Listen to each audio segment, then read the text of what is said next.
અક્ષરધામ મહોત્સવની જય. તમે બધા ઇન્ડિયન સ્ટુડન્ટ્સની સભામાં આવ્યા છો. ઇન્ટરનેશનલ સ્ટુડન્ટ સભા. તમે બધાએ હમણાં હર્ષનો સંવાદ પણ ખૂબ સારી રીતે જોયો. એ જે કહાનીનું વર્ણન છે એ આંશિક રીતે અથવા પૂર્ણ રીતે ઘણા બધા વિદ્યાર્થીઓની એક વાસ્તવિકતા છે. કદાચ તમને બધાને તો ખ્યાલ હશે જ કે ગવર્મેન્ટ ઓફ કેનેડાના સ્ટેટિસ્ટિક્સ પ્રમાણે દર વર્ષે લગભગ 4 થી 5 ઇન્ડિયન સ્ટુડન્ટ્સ આવી રીતે સુસાઇડ કરે છે.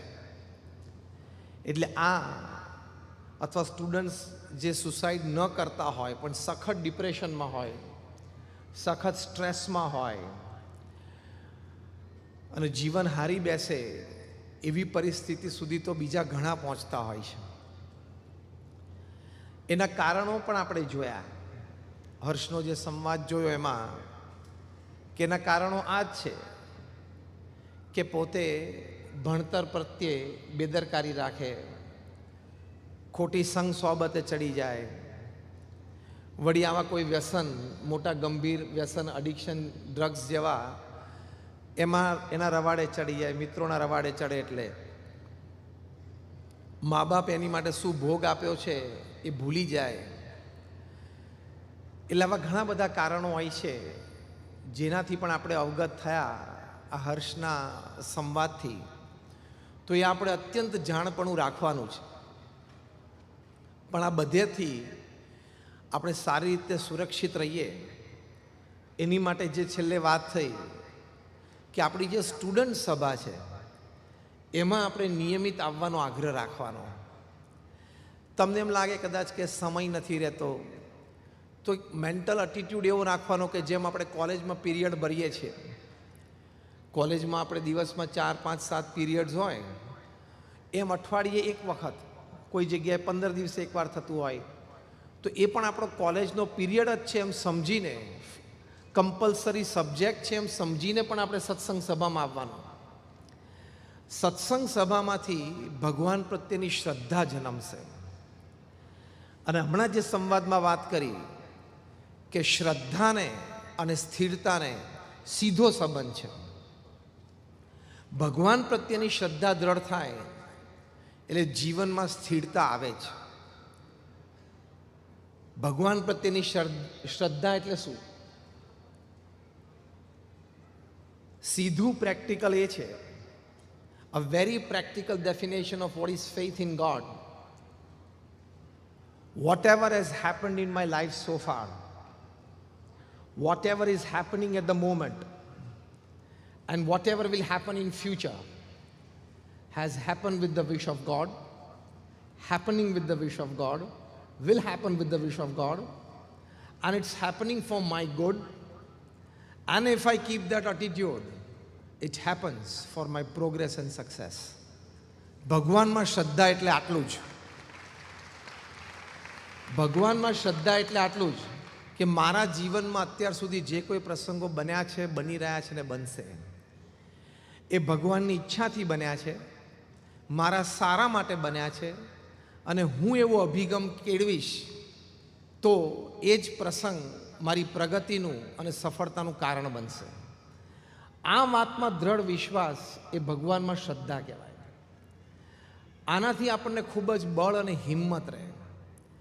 કારણ કે સંજોગો અને પરિસ્થિતિ જે હર્ષના જીવનમાં આપણે જોયા, એવા નાના મોટા પ્રસંગો, વિદ્યાર્થી કાળમાંથી આગળ જશો ત્યારે પ્રોફેશનલ કમર્શિયલ વર્લ્ડમાં જશો, it is not a cake walk. તમે બધા વિદ્યાર્થી છો અત્યારે. ઇફ યુ ફીલ કે you have a couple of certificates અને couple of professional degrees that can help you for a good job, it is not that easy. એ સમજો છો ને? ડિગ્રી હોય એટલે આપણને એક એશ્યોરન્સ રહે છે, ધરપત રહે છે, પણ જોબ મળવી અને જોબમાં કન્ટિન્યુ કરવું અને પછી કોમ્પિટિશનમાં રહેવું એ સંઘર્ષ છે. ઇન શોર્ટ, લાઈફમાં એવરી સ્ટેપ સંઘર્ષ છે. જીવનના છેલ્લા વર્ષ સુધી આપણે 95 કે 98 વર્ષની ઉંમરના થઈએ ને તો પણ છેલ્લા દિવસે પણ એક નાનો પ્રશ્ન તો ચાલુ જ હોય એમાં ટકી રહેવા માટે, સ્થિરતા રાખવા માટે એક સમજણની જરૂર છે, ને એ છે આપણે સંવાદમાં જોયું ભગવાનમાં શ્રદ્ધા. આવા જ એક વિદ્યાર્થીની વાત કરું. બરોડામાં એકવાર અમારા સંતો પાસે એક સત્સંગી યુવક એના મિત્રને લઈને આવ્યો. એ મિત્ર એ સત્સંગી નહોતો, આવી રીતે સત્સંગ સભામાં આવતો નહોતો. એ બાજુના કોઈ ગામડામાંથી ત્યાં MS યુનિવર્સિટીમાં ભણવા માટે આવેલો. અને આના જેવી જ સેમ સ્ટોરી, હર્ષની જે સ્ટોરી આપણે અત્યારે જોઈ, very near to it. Drug addict થઈ ગયો હતો. એના પિતા તો સામાન્ય ખેડૂત હતા, પણ વડોદરાના આજુબાજુના જિલ્લામાં પાણી સારું એટલે ખેતી સારી ચાલતી હોય એટલે વળી પૈસા તો મોકલતા હતા, પણ ક્યાં વાપરે તો આ કે ટ્યુશનમાં, મારે પેલું ટ્યુશન રાખવાનું, આ ટ્યુશન રાખવાનું. હવે બાપ બિચારા અભણ હતા, મા બાપ ખેડૂત હતા, એને ખબર ના પડે એટલે પૈસા મોકલ્યા કરે કે ભાઈ છોકરો તો બહુ ભણે છે. અને છોકરો ડ્રગ એડિક્ટ હતો, સંગ સોબતમાં હતો ખોટી. પણ આપણો સત્સંગી યુવક એમને સંતો પાસે, મંદિર પાસે લઈ આવ્યો. આપણે સંતો એમની સાથે વાત કરી. પછી એમને કહ્યું કે see what happens when you love God. આપણે જ્યારે ભગવાનને પ્રેમ કરીએ છીએ ત્યારે શું થાય છે? Let's talk practical. આપણે વાસ્તવિકતાની વાતો કરીએ, મોટી મોટી શાસ્ત્રોની નહીં. What happens when you love God? તો what happens when you love a person? વિદ્યાર્થીઓને કહું, તમે કોઈ વ્યક્તિ સાથે પ્રેમ કરો તો પહેલું એનું લક્ષણ શું છે? કે એ વ્યક્તિને ગમે એવું તમે કરવા માંડો. એમ આઈ રાઈટ? એ વ્યક્તિને સારું લાગે એવું તમે બોલો, એવું વિચારો, એવું કરો. એમ ભગવાન સાથે પ્રેમ, એ આ સત્સંગ સભામાંથી શ્રદ્ધાનો વિષય છે. શ્રદ્ધા એટલે ભગવાન સાથેનો પ્રેમ, પ્રથમ પગથિયું. તો હવે ભગવાનને ગમે એમ કરવાનો પ્રયત્ન કરવાનો. આપણી યુવાન અવસ્થા છે અને વાતાવરણ એવું છે એટલે 100% ન થઈ શકે, જેટલું થાય એટલું. પણ love for God teaches you that I want to do something that pleases God. મારે કંઈક એવું કરવું છે જે ભગવાન રાજી થાય. પછી આપણું બોલવાનું, ચાલવાનું, ઉઠવાનું, બેસવાનું વિવેક આવે. તો એ આવે એટલે તરત આ બધું જે હર્ષની કહાની આપણે જોઈ એમાંનું કંઈ પછી આપણે પેસે નહીં. ડ્રગ્સથી માંડીને, સંગ સોબતથી માંડીને, ભણતર તરફ બેદરકારી. એટલે ભગવાન સાથેનો પ્રેમ. બીજું, ધારો કે તમને અહીંયા કેનેડામાં રહો છો અને કેનેડાના પ્રાઇમ મિનિસ્ટર તમને ક્યાંક મળી જાય અને ધારો કે તમારી સાથે વાર્તાલાપ ચાલુ કરે અને તમને પૂછે કે what are you doing here in Canada? તો તમને કયો જવાબ આપવો ગમશે? કે હું 2 વાર કોલેજમાં ફેલ થયો છું, હું ડ્રગ એડિક્ટ છું, એવો જવાબ આપવા ગમશે? કે I am in the university and going for my aerospace? કયો જવાબ કયો ગમશે? કયો જવાબ ગમશે? ફર્સ્ટ કે સેકન્ડ? સેકન્ડ. એટલા માટે કોઈ રિસ્પેક્ટફુલ વ્યક્તિ, કોઈ પ્રતિષ્ઠિત વ્યક્તિ, કોઈ સમાજની એવી આગેવાન વ્યક્તિ, એની સામે તમારે જ્યારે પ્રત્યક્ષ થવાનું થાય, એની સાથે વાર્તાલાપ થાય, તો તમારી પાસે કંઈક સ્ટેન્ડિંગ તો હોવું જોઈએ ને, તમારી પાસે કંઈક કેપેબિલિટી તો હોવી જોઈએ ને. એમ ભગવાન સર્વશ્રેષ્ઠ છે. ભગવાનની સામે ઊભા રહેવાનું અથવા ભગવાનના અખંડધારક સંત મહંત સ્વામી મહારાજની સામે ઊભા રહેવાનું થોડીક તો કેપેબિલિટી આપણે ડેવલપ કરવી જોઈએ ને. યુવાન અવસ્થા છે એટલે ભૂલ થવાની, પણ યુ હેવ ટુ રિકવર. તો થોડીક કેપેબિલિટી ડેવલપ કરવી પડે અને એ આ છે. તો ભગવાનમાં શ્રદ્ધાથી આ બીજો પ્રકાર મેં તમને બતાવ્યો કે when you respect a person, respect a God, you want a standing in front of him, a calibre to show in front of him. તો ભગવાનમાં શ્રદ્ધાથી વિદ્યાર્થીને આવો લાભ થાય છે. પહેલી વાત શું કરી? લવ for God. Second, respect four God. તો તમે એમને રાજી થાય એવું કરવાનો પ્રયત્ન કરો. અને જે સંવાદમાં આપણે વાત થઈ છેલ્લા 2-4 સંવાદોમાં, એટલે કે ડાયલોગ્સમાં, કે જીવનમાં આવા નાના મોટા પ્રશ્નો આવે ત્યારે પાત્રએ આપણને કહ્યું કે મેં શાસ્ત્રીજી મહારાજના જીવનમાંથી શીખ્યો, હું યોગીજી મહારાજના જીવનમાંથી શીખ્યો. પ્રમુખ સ્વામી મહારાજને હેરો મંદિરમાં ઇસ્યુ આવ્યો તો, લોસ એન્જલસ મંદિરમાં હાઇટનો ઇસ્યુ, પરમિશન્સનો ઇસ્યુ આવેલો. એ વખતે એમની સ્થિરતા જે રહી ને એમાંથી મને ખૂબ બળ આવ્યું. એટલે હંમેશા આપણે મહાપુરુષોના જીવન ચરિત્રમાંથી શીખીએ છીએ. અને આપણી પાસે આદર્શ છે. પ્રમુખ સ્વામી મહારાજ છે, મહંત સ્વામી મહારાજ છે, એમણે એમના જીવનમાં બધું જ જોયું છે. તો ભગવાનના અખંડધારક સંત છે, પણ એમને ચરિત્ર દ્વારા દેખાડ્યું. પ્રમુખ સ્વામી મહારાજ જીવનમાં જેવી જ્વલંત સફળતાઓ અને અદ્ભુત સન્માનો જોયા છે ને, એટલા જ એમણે પણ એમના જીવનમાં આપણી શીખ માટે આપણા ઘડતર માટે ફેલિયર્સ, સેટબેક્સ અને ફોલ્સ પણ દેખાડ્યા છે. એમાં એ કેવી રીતે વર્ત્યા આપણે એનાલાઇઝ કર, એ તમારે ક્યારે થશે? આ સ્ટુડન્ટ સભામાં આવશો ત્યારે, જેની માટે મુખ્ય આપણે સંવાદ હતો. આ જાણશો, આ જોશો તો એ વિચાર આવશે. અમે એક વખત ત્યાં હૈદરાબાદમાં એરપોર્ટ ઉપર હતા. એક અન્ય ધર્મી વ્યક્તિ એ દોડતા મારી પાસે આવ્યા. હવે એ જે અન્ય ધર્મી વ્યક્તિ હતા, એમના ધર્મમાં તો પંચાંગ પ્રણામનો એવો શિરસ્તો હોય નહીં, પણ એમને એકદમ પંચાંગ પ્રણામ કર્યા. પછી ઊભા થયા તો એમના આંખમાં આંસુ. પછી એમણે વાત કરી કે જે હમણાં સંવાદમાં આપણે સાંભળ્યું ને, કે લંડનમાં પ્રમુખ સ્વામી મહારાજને યોગીજી મહારાજના સંકલ્પ પ્રમાણે મંદિર કરવું હતું. હેરો નામના એરિયામાં જમીન લીધી, નેબરહુડમાંથી કેસીસ આવ્યા કે અમારી પીસ અને પ્રાઇવસી ડિસ્ટર્બ થશે, કોર્ટ કેસીસ ચાલ્યા અને પછી જજમેન્ટ સામેની પાર્ટી તરફ આવ્યું. પ્રમુખ સ્વામી મહારાજને જ્યારે સમાચાર મળે ત્યારે પ્રમુખ સ્વામી મહારાજે કહ્યું, જેવી ભગવાનની ઈચ્છા. પહેલાં પોતાની જાતને સ્ટેબિલાઇઝ કરી લીધી, જે આપણે પહેલાં જ વાત કરી. ભગવાન પ્રત્યેની શ્રદ્ધા છે ને તમને સ્ટેબિલાઇઝ કરે, કે જેવી ભગવાનની ઈચ્છા. એટલે પ્રમુખ સ્વામી મહારાજે પહેલાં પોતાની જાતને સ્ટેબિલાઇઝ કરી લીધી. જો આપણને એમના ચરિત્ર દ્વારા શીખવાડે છે. બીજું શું બોલ્યા કે આપણે આપણો પુરુષાર્થ કરી લીધેલો, હવે જે પરિણામ આવ્યું આપણે સ્વીકારી લેવાનું. અને ત્રીજું શું બોલ્યા? સીધા ડિટર્મિનેશન. પ્રમુખ સ્વામી મહારાજ બોલ્યા કે આપણે નક્કી કર્યું છે કે લંડનમાં મંદિર કરવું છે એટલે કરવું જ છે, બીજી જમીન શોધો. આ બળ આ સમયે શ્રદ્ધાથી જ આવે. બાકી જીવનમાં એવા પ્રસંગો બનશે કે મોબાઈલ ફોનમાં 500 નંબર હશે ને કોને ફોન કરું ને પ્રશ્ન થશે. એવા ગંભીર સંજોગો જીવનમાં આવી જ શકે છે અને આવે જ છે. એ વખત એક જ ફેક્ટર આપણને સ્થિર રાખી શકે છે અને એ છે શ્રદ્ધા. હવે એક બીજા દ્રષ્ટિકોણથી જોઈએ કે શ્રદ્ધા આપણને સ્થિરતા કેવી રીતે આપે છે.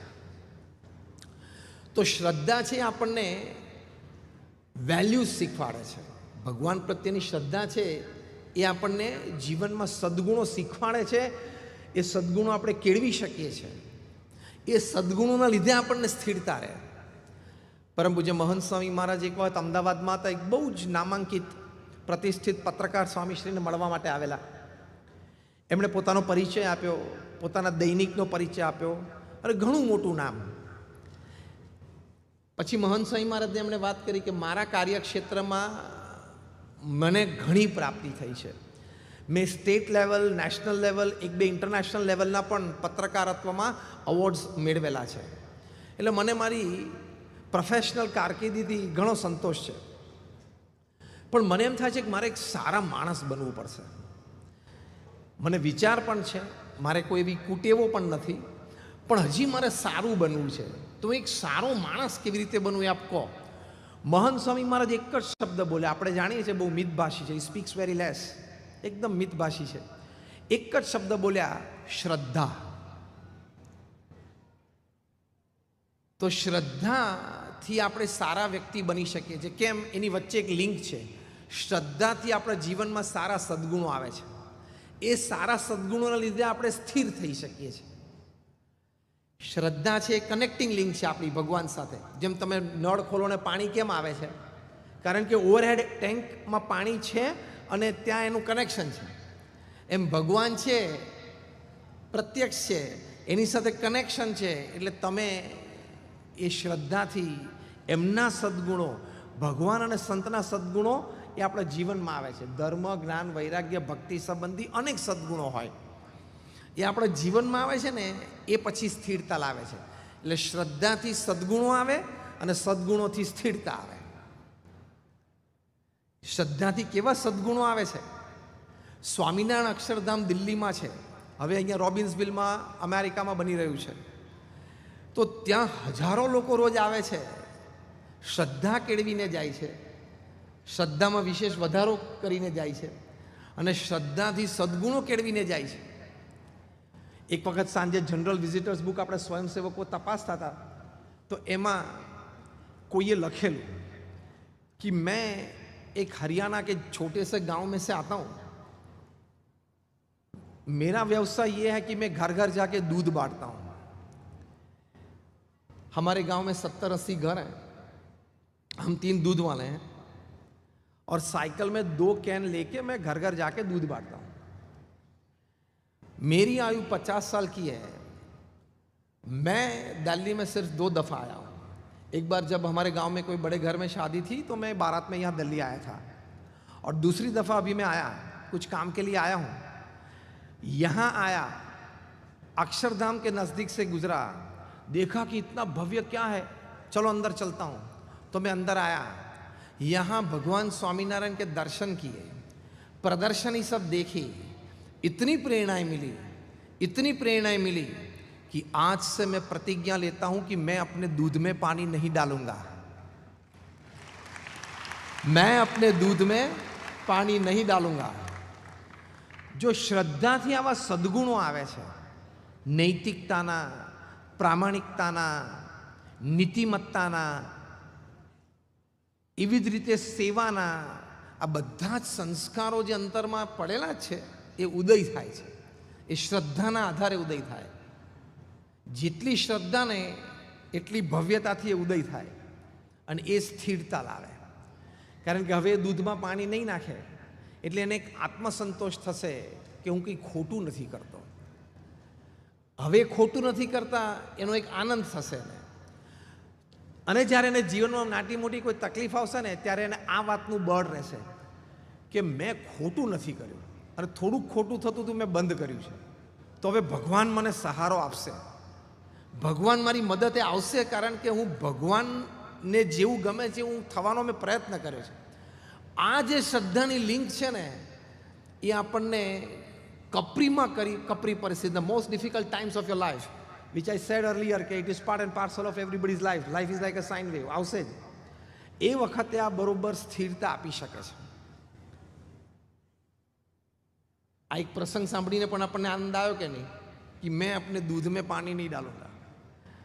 જ્યારે નીલ આર્મસ્ટ્રોંગે પહેલો પગ ચંદ્ર ઉપર મૂક્યો ને ત્યારે ન્યુયોર્ક ટાઈમ્સે આર્ટિકલમાં ટાઇટલ પેજ ઉપર લખેલું કે a small step by a man but a giant leap for mankind, કે માણસે તો એક નાનું ડગલું ભર્યું ચંદ્ર ઉપર પણ માનવતાએ બહુ મોટી ફલાંગ મારી। એમ દિલ્હી અક્ષરધામમાં ત્યાં એક સામાન્ય વ્યક્તિએ આવી એક પ્રતિજ્ઞા લીધી। આજે આપણે 10,000 માઇલ દૂર એ વાત સાંભળીને આનંદ પણ થયો અને પ્રેરણા પણ મળી। એમ આઈ રાઈટ? એ જે આનંદ અને પ્રેરણા છે ને એ આપણને સ્થિરતા આપે, એ કનેક્ટિંગ લિંક છે। તો આવી રીતે શ્રદ્ધાની એલિમેન્ટ છે। કારણ કે તમે સખત ડિપ્રેશનમાં, સ્ટ્રેસમાં, ડિસ્ટ્રેસમાં હો, અંતરથી તમે હારી જાઓ ને ત્યારે આ શ્રદ્ધા જ કામ કરે। Nothing else helps. All your talents, all your academics, all your experiences, all your know hows, all your platforms, all your back support system, nothing works. જો આને હર્ષના કેસમાં ક્યાં કશું કામમાં આવ્યું, સંવાદમાં આપણે જોયું। એ વખતે એક ભગવાનમાં શ્રદ્ધા છે એ કામ લાગી જાય। જો અર્જુન હતા, એ અર્જુનને કુરુક્ષેત્રના મેદાન ઉપર સ્ટ્રેસ આવેલો જ કે હું મારા સગાવાલા સાથે યુદ્ધ ના કરું, હું કેવી રીતે મારા વડીલોને મારી શકું, જેની પાસે ઉછરીને મોટો થયો, જેની પાસેથી વિદ્યા શીખ્યો, મને મારવાના, મૂકી દીધું। ભગવાન કૃષ્ણને ઘણો બધો ઉપદેશ આપ્યો, આખી શ્રીમદ ભગવદ્ ગીતા છે, પણ ભગવાન શ્રી કૃષ્ણએ એમને શું કીધું કે મન મના ભવ, તું મારામાં મન રાખ, હું કહું એમ તું કર અત્યારે। અને શ્રદ્ધાનું એલિમેન્ટ તો હતું જ, અર્જુન પરમ ભક્ત જ હતા, પણ શ્રદ્ધાનું એલિમેન્ટ ભગવાન શ્રી કૃષ્ણએ એ વખતે વાપર્યું। એટલે આપણને શું મેસેજ છે એનો આપણને બધાને, કે આવા સંજોગોમાં આપણે પણ શ્રદ્ધા ઉપર જ આધાર રાખવો, એટલે ભગવાન પ્રત્યેની અતૂટ શ્રદ્ધા ઉપર જ આધાર રાખવો। ભગવાનમાં અર્જુને મન રાખ્યું અને ભગવાનનું કયું કર્યું તો બધું જ કામ પાર પડ્યું, અને આજે નરનારાયણ દેવ પધરાઈ ગયા। ભગવાનની સાથે અર્જુનનું પૂજન થાય છે।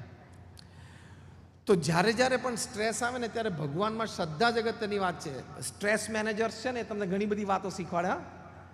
કલર યોર ઓફિસ ગ્રીન, તમે કોઈ ગયા હશો તો ખબર પડશે। Colour your office green, go on a beach, have a walk, go for a swim, આ બધું કરે। તો કૃષ્ણ ભગવાન અર્જુનને આમાંથી કંઈ કહેલું કે લેટ્સ પેઇન્ટ ધ ચેરિયોટ ગ્રીન। આપણે આપણું ચેરિયટ ગ્રીન પેઇન્ટ એટલે તને આમ લીલું લીલું આગળ બધું આમ શાંત શાંત થઈશ। એ બધું પાંદડાને પાણી પાવા જેવું છે, મૂળમાં પાણી જવું જોઈએ। મૂળ છે ને આ છે, કે હું ભગવાનનો સંતાન છું, હું ભગવાનની ભક્તિ કરું છું, મને ભગવાન પ્રત્યેની શ્રદ્ધા છે, કદાચ મારા પ્રારબ્ધ કર્મ અનુસાર મારા જીવનમાં એક પ્રસંગ બન્યો છે, પણ ભગવાન મને સાચવી લેશે, ભગવાન મારું ધ્યાન રાખશે. મહંત સ્વામી મહારાજ મારા ગુરુ છે, એમના મેં દર્શન કર્યા છે, મેં એમને પત્ર લખ્યો છે, અથવા તો મેં એમને વાત કરી છે અને એમને મને આશીર્વાદ આપ્યા છે કે બધું સારું થશે અને મારું થશે જ. આપણને બધાને ખબર પણ છે અને આશ્ચર્ય અને હકીકત પણ છે કે આજે હજારો હરિભક્તો, હજારો ગુણભાવીઓ મહંત સ્વામી મહારાજના એક વચને અત્યારે પોતાના જીવનની કટોકટીના સમયમાંથી પસાર થઈ રહ્યા છે. 5-15ને તો બધા જ સંતો ઓળખે છે, જેટલા સંતો છે બધા 5-15ને તો એવાને ઓળખે જ છે કે જે અત્યારે at this very moment on today 18th June, અત્યારે જ્યારે આપણે વાત કરી રહ્યા છીએ ત્યારે એના જીવનમાંથી બહુ કપરી પરિસ્થિતિમાંથી એ પસાર થઈ રહ્યા છે. પણ આપણે એને પૂછીએ, સંતો કોઈ પણ એમને આશ્વાસન આપે અથવા કંઈક વાત કરે તો એ હરિભક્તો અથવા ગુણભાવી એક જ વાત કરે કે મહંત સ્વામી મહારાજને મેં પત્ર લખ્યો છે અને એમના આશીર્વાદ આવી ગયા છે અને એમને કીધું છે કે બધું સારું થઈ જશે, બસ સ્વામી આ 2 શબ્દો ઉપર અત્યારે હું જીવું છું. એવો જવાબ બધા સંતોએ કોકને કોક પ્રસંગે હરિભક્તો કે ગુણભાઈ પાસે સાંભળેલો છે. આટલી તાકાત શ્રદ્ધામાં છે. It can sustain you, it's a life saving system. Life saving injections ને લાઈફ સેવિંગ ડ્રગ્સ હોય ને, આ લાઈફ સેવિંગ આખી સિસ્ટમ છે, શ્રદ્ધા છે. અને શ્રદ્ધાના આધારે લોકો તરી જાય છે, તર્યા છે ને તરી જાય છે. બહુ જ સારા એક ઉદ્યોગપતિ મનુભાઈ માધવાણી, આફ્રિકાના બહુ એક પ્રતિષ્ઠિત નાગરિક, ખૂબ મોટો વ્યવસાય અને અનેક પ્રકારના બધા વ્યવસાયો. એ ઘણી વખત આ વ્યવસાય સંબંધી જરા મન ઉપર ભાર રહેતો હોય, કારણ કે આટલો મોટો વ્યવસાય હોય એટલે પ્રોફિટ્સ એન્ડ લોસીસની મોટી વાતો હોય. એટલે પ્રમુખ સ્વામી મહારાજને જ્યારે મળે લંડનમાં અથવા અન્ય ઠેકાણે ત્યારે વાત કરે, સ્વામી આ ધંધાનું ટેન્શન બહુ રહે છે.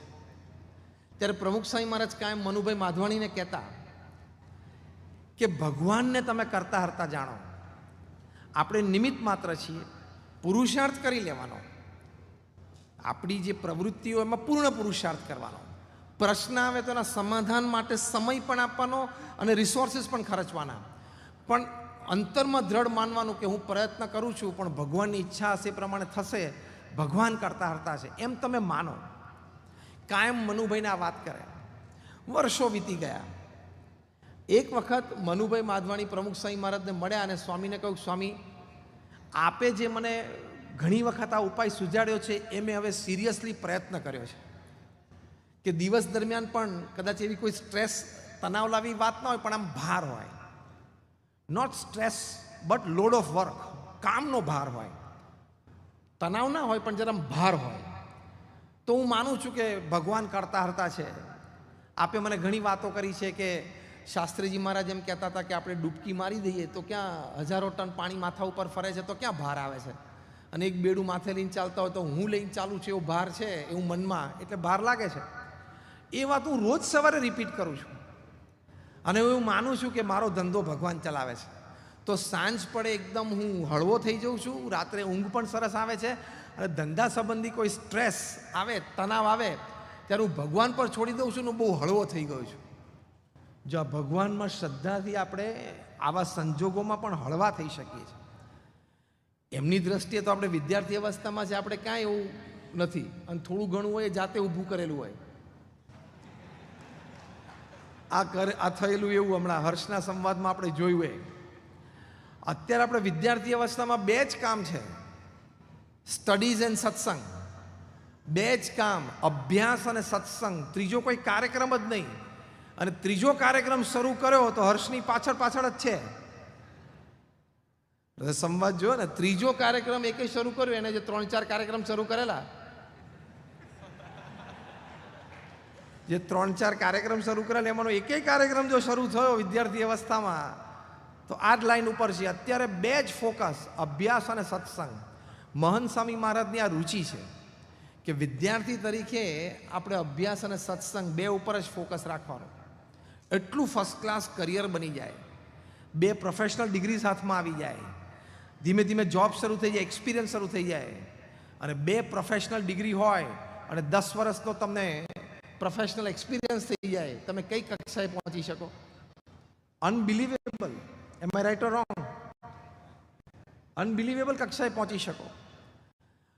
એ સત્સંગ છે એ આ ભગવાન પ્રત્યેની આપણને શ્રદ્ધા દ્રઢ કરાવે છે. તમે સત્સંગ સભામાં આવશો એટલે અનેક પ્રકારની આવી બધી વાતો તમને સમજવા, જાણવા, જોવા મળશે.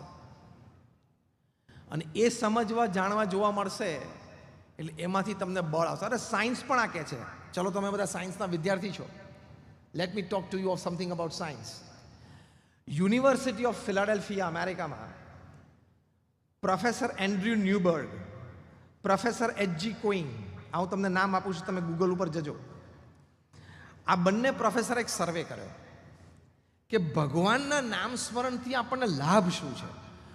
એ લોકોએ લખ્યું કે સ્વર્ગની અને મોક્ષની વાત જ નથી, અમારે એની વાતનું સંશોધન નથી કરવું. જમાનો કેશ એન્ડ કેરીનો છે. જમાનો શેનો છે? Cash and carry. You buy and you get and you smile. પૈસા આપો, પદાર્થ મેળવો અને આનંદ કરો. કેશ એન્ડ કેરીનો જમાનો. તો ભગવાનના નામ સ્મરણમાં કેશ એન્ડ કેરી હોવું જોઈએ. હું કંઈક નામ સ્મરણ કરું તો મને પ્રત્યક્ષ લાભ થવો જોઈએ, અનુભૂતિ થવી જોઈએ. તમે એમ કહો ભગવાનનું નામ સ્મરણ તમારું બેંક એકાઉન્ટમાં જમા થાય છે, ભક્તિના બેંક એકાઉન્ટમાં, તે છેલ્લે મોક્ષમાં કામ આવશે. આ બે વૈજ્ઞાનિકો કે ના, અમારે એ સંબંધી વાત સાચી ખોટી નથી કરવી, પણ આ સંશોધન કરવું છે. 4000 વ્યક્તિઓને અમેરિકામાંથી ભેગા કર્યા, ડિફરન્ટ એજ ગ્રુપના, હજાર 4 ગ્રુપ. પહેલું એજ ગ્રુપ હતું 4 થી 12 વર્ષના બાળકો. સેકન્ડ એજ ગ્રુપ હતું 12 to 22, જે તમે બધા છો, 12 થી 22, અને જે બધા વિદ્યાર્થીઓ બેઠા છે તે. ત્રીજું એજ ગ્રુપ હતું 22 થી 60, અને ચોથું એજ ગ્રુપ હતું 60 and 60 and 60+. આ બધાને કેવું કે તમે ભગવાનનું નામ સ્મરણ કરો. એ પહેલાં સાયકોન્યુરો સોફ્ટવેર્સથી એમના માઇન્ડ મેપિંગ અને એમઆરઆઈસ થયેલા. પછી એ લોકોએ નામ સ્મરણ કર્યું, 12 મિનિટ સુધી કરાયું, 3-4 વખત પ્રયોગ કર્યો. પછી એ લોકોને પાછા મોકલ્યા કે તમારે હજી મહિના સુધી, 1.5 મહિના સુધી આ પ્રયોગ ચાલુ રાખવાનો, because you are part of the experiment, because you are subject of the experiment. ઘરે આ પ્રયોગ ચાલુ રાખજો. પછી બધાને પાછા બોલાવ્યા યુનિવર્સિટી કેમ્પસમાં, 3-4 વાર નામ સ્મરણ આ રીતે કરાવી, અને પછી સાયકોન્યુરો સોફ્ટવેર્સ વર્ઝન 2.0 થી એ લોકોનું એમઆરઆઈ અને માઇન્ડ મેપિંગ કર્યું. કન્ક્લુઝન રિપોર્ટમાં લખ્યું છે, તમે વાંચજો વિદ્યાર્થી, હવે ખાસ સાંભળજો. કન્ક્લુઝન રિપોર્ટમાં લખ્યું છે કે 4 થી 12 વર્ષની ઉંમરના જે બાળકો હતા એ નિત્ય 12 મિનિટ પણ નામ સ્મરણ કરતા હતા. દે હેડ 15 to 25% rise in their memory power. એટલે કે તમારી યાદ શક્તિ એ નામ સ્મરણથી વધે છે. બીજી વાત લખી છે, 12 થી 22ના હતા. હવે આપણી વાત આવી, તમારી બધાની. 12 થી 22 વર્ષની ઉંમરના કિશોરો યુવક હતા. એ લોકોને 15 થી 25% વધારો શેમાં જણાયો? એટલે આ સાયન્ટિફિક હતું, કારણ કે એમઆરઆઈના સોફ્ટવેર્સમાંથી એ લોકોને હાર્મોન્સ જે બોડીમાં રિલીઝ થાય એમાંથી એ લોકો સ્ક્રુટિનાઇઝ કરી શકે. તો 15 થી 25% વધારો હતો વિલ પાવર અને કોન્ફિડન્સમાં. આ બે ગુણો તમારે અત્યારે ખૂબ જોઈએ. આત્મવિશ્વાસ એ આ તરુણ ને યુવા અવસ્થામાં ખૂબ જોઈએ. તે નામ સ્મરણથી વિલ પાવર અને કોન્ફિડન્સ વધે છે. આ બંને વૈજ્ઞાનિકોએ કન્ક્લુઝન રિપોર્ટમાં લખ્યું છે. 22 થી 60 વર્ષની ઉંમરના હતા એ લોકોને પણ 15 થી 25% વધારો in their buffer capacity two absorb the shocks of life. જીવનમાં જે દુઃખ આવે, જીવનમાં જે ઝાટકા આવે, એ સહન કરવાની શક્તિમાં 15 થી 25% વધારો. કારણ કે જેટલા આવવાના હોય ને ઝાટકા, 22 થી 60માં જ આવે. હા, financial, family, personal life, health. 60 કે 60 થી ઉપરના જે મોટા હતા એ લોકો પણ નિત્ય નામ સ્મરણથી એ લોકોને શું લાભ? તો સાયકોન્યુરો સોફ્ટવેર્સે રિઝલ્ટ કાઢ્યું કે દે હેડ 15 to 25% increase in the capacity of their immune system. એટલે કે રોગ પ્રતિકારક શક્તિમાં એ લોકોને મજબૂતાઈ આવી. તો કન્ક્લુઝન રિપોર્ટમાં લખ્યું કે ભગવાનના નામ સ્મરણથી તમારી યાદશક્તિ વધે છે, તમારો વિલ પાવર વધે છે, તમારો કોન્ફિડન્સ વધે છે, દુઃખ સહન કરવાની શક્તિ વધે છે, અને રોગ પ્રતિકારક શક્તિ વધે છે. તો આપણે ભગવાનનું નામ સ્મરણ કરવું જોઈએ કે નહીં? બધા વિદ્યાર્થીઓ બેઠા આંગળી ઊંચી કરો તો જે માનતા હોય કે ભગવાનનું નામ સ્મરણ કરવું જોઈએ કે નહીં. Thank you very much. એટલે આપણા સત્શાસ્ત્રોએ તો શ્રદ્ધાની વાત કરી જ છે. આવા અનેક પ્રકારના લાભ શ્રદ્ધાના અનેક એકમો, પછી મંદિરે દર્શન કરો, સંત સમાગમ કરો, સત્શાસ્ત્રો વાંચો, નામ સ્મરણ કરો, એ બધામાંથી ફિઝિકલ, મેન્ટલ, ઇમોશનલ લાભ છે. લૌકિક દ્રષ્ટિએ તો લખ્યા જ છે. વૈજ્ઞાનિકોએ સંશોધન કર્યું છે. તમે university of Duke any website ઉપર જજો, યુનિવર્સિટી ઓફ ડ્યુક. ત્યાં એ લોકોએ સંશોધન કર્યું કે 4000 વ્યક્તિ ઉપર સર્વે કર્યો 10 વર્ષ સુધી, કે જે વ્યક્તિ નિયમિત મંદિરમાં દર્શન કરવા માટે જાય છે અને જે વ્યક્તિ નથી જતા, બંને વચ્ચે 10 વર્ષે તફાવત શું આવ્યો. ફક્ત શારીરિક, ફિઝિકલ જ શું તફાવત છે, શું લાભ ગેરલાભ છે. તો એ કન્ક્લુઝનમાં યુનિવર્સિટી ઓફ ડ્યુક લખે છે કે those people who regularly visited religious places had 40% less chance of a heart disease than the people not going to religious places. એટલે કે જે લોકો નિત્ય મંદિરે દર્શન કરવા માટે જાય છે એ લોકોને નહીં જનારા કરતા 40% હાર્ટ ડિઝીઝની શક્યતા ઓછી હતી. તો લાભ છે કે નહીં? હાર્ટ ડિઝીઝની શક્યતા ઓછી એટલે એટલું એક ટેન્શન, ડિપ્રેશન ઓછું ને. એટલે શ્રદ્ધાથી જીવનમાં સ્થિરતા આવે છે, કારણ કે તમારી ફિઝિકલ હેલ્થ પણ સારી રહે છે શ્રદ્ધાથી. એ વૈજ્ઞાનિકોએ કહ્યું. શ્રદ્ધા ભગવાનમાં હોય તો માનસિક સ્થિરતા પણ સારી રહે છે, એટલે કે મેન્ટલ હેલ્થ. શ્રદ્ધા હોય તો તમારી ઇમોશનલ હેલ્થ, આંતરિક સ્વાસ્થ્ય એ પણ મજબૂત રહે છે. તો if your physical health, if your mental health, if your emotional health, if they can be made good by chanting the holy name, it's overall stability in life. Overall તો stability આવે ને, કારણ કે ફિઝિકલ, મેન્ટલ, ઇમોશનલ હેલ્થ તમારી સારી છે. કારણ કે તમે યંગ એજમાં એકાદી હેલ્થ બગડી તોય ડિપ્રેશન ને સ્ટ્રેસ આવે. એટલે શ્રદ્ધા બહુ જ મોટું કામ કરે છે જીવનમાં. અનેક સ્તરે, દરેક ઉંમરમાં, અનેક પ્રકારના પ્રસંગોમાં ફેઇથ હેલ્પ્સ. સાયકેટ્રીની દ્રષ્ટિએ તો આ લોકો એ પણ કહે છે કે તમને ભગવાનમાં દ્રઢ શ્રદ્ધા હોય ને તો તમે જે વ્યક્તિઓને મળો છો ને એ વ્યક્તિનું માનસ, એ વ્યક્તિના કંઈક થોડાક ઇન્ટેન્શન્સ એ પણ તમને આમ અનુમાનમાં આવશે. આમ જાણી જશો એવું નથી લખ્યું, પણ તમને અનુમાનમાં આવશે. કારણ કે તમે એકદમ સાચા માર્ગ ઉપર હોય ને તો એ સેમ ટ્રેક ઉપરથી વિચલિત કોઈ સહેજ પણ વ્યક્તિ હોય ને એની બોડીની એનર્જી લેવલ અને ઓરામાંથી તમે સમજી શકશો. એટલે એ પણ એસોસિએશનનો લાભ થાય ને, કોની સાથે સંગ કરવો ન કરવો, તો એ પણ શ્રદ્ધામાંથી જન્મે છે. અને સંગ કરવો ન કરવો વિવેક આવે તો એમાંથી પછી સ્થિરતા આવે જ. તો એ પણ મોટો લાભ છે. તમે બધાએ બજાજનું નામ સાંભળ્યું હશે. એના બહુ જ, એટલે એમના પરિવારમાં એક શિશિર બજાજ, એ બહુ જ મોટા નામાંકિત ઇન્ડસ્ટ્રીયાલિસ્ટ. એ આપણે દિલ્હીમાં સ્વામિનારાયણ અક્ષરધામમાં પધાર્યા હતા. બહુ જ રાજી થયા, બહુ જ પ્રભાવિત થયા હતા. પછી કારીગરોની બધી સ્ટોરીઝ એમને સાંભળી, સ્વયંસેવકોની સ્ટોરીઝ સાંભળી. અત્યારે પણ રોબિન્સવિલમાં અહીંયા અક્ષરધામ બની રહ્યું છે. સ્વયંસેવકો જે શ્રદ્ધાથી સેવા કરે છે, એ લોકોને જે આનંદ છે, અમે હમણાં થોડા દિવસો ત્યાં હતા, કેટલા બધાને મળ્યા.